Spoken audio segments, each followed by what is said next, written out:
Before I begin, I do just want to comment on an event that happened yesterday as it relates to my meeting with Prime Minister Mark Carney and the comments of his new Environment Minister, Terry Duguid.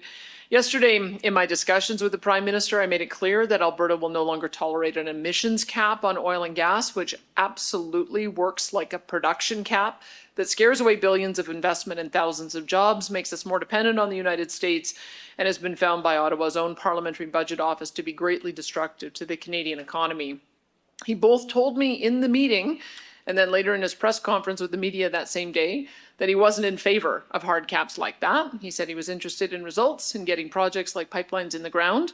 And that's good because you can't fill new pipelines and cap oil production at the same time. So the Prime Minister's words sounded kind of nice yesterday until I looked at my phone right after the meeting with him and found out that his new Environment Minister had just told media on the other side of the country that the federal Liberals would be keeping the emissions cap in place. And this has been the same story for the last 10 years. Liberals come to Alberta, they smile for the cameras, they tell everyone how much they're going to work with Alberta and support the energy sector.